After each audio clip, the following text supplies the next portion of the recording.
মহাশূন্য এক বিশাল, নীরব এবং প্রাণঘাতী শূন্যতা, যেখানে নেই বাতাস, নেই বায়ুচাপ, নেই পৃথিবীর মতো সুরক্ষামূলক বায়ুমণ্ডল। এমন পরিবেশে কোনো মানুষ হঠাৎ পড়ে গেলে কয়েক সেকেন্ডেই জ্ঞান হারাবে, আবার কয়েক মিনিটের মধ্যেই মৃত্যু অনিবার্য। কারণ নিম্নচাপে শরীরের তরল ফুটতে শুরু করে, যাকে বিজ্ঞানীরা বলেন ইবোলিজম। তাহলে প্রশ্ন আসে, এই ভয়ঙ্কর পরিবেশে নভোচারীরা কিভাবে কাজ করেন? উত্তর একটাই, স্পেস স্যুট।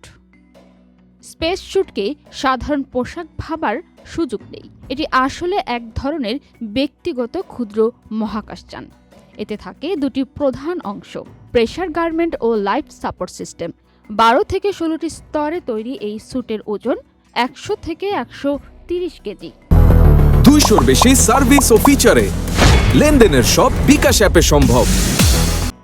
মহাকাশের তাপমাত্রা কখনো 250 ডিগ্রি ফারেনহাইট পর্যন্ত গরম, আবার কখনো -250 ডিগ্রি পর্যন্ত ঠান্ডা হতে পারে।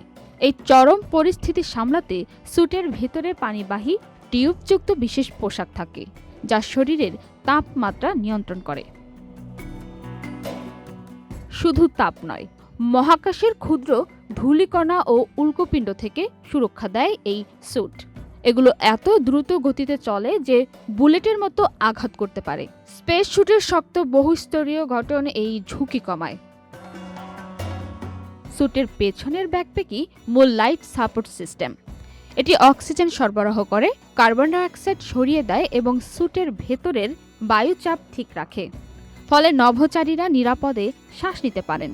এমনকি দীর্ঘ সময় কাজের জন্য এতে পানি পানের ব্যবস্থাও থাকে। তেজস্ক্রিয়তা থেকেও সুরক্ষা দেয় স্পেস স্যুট।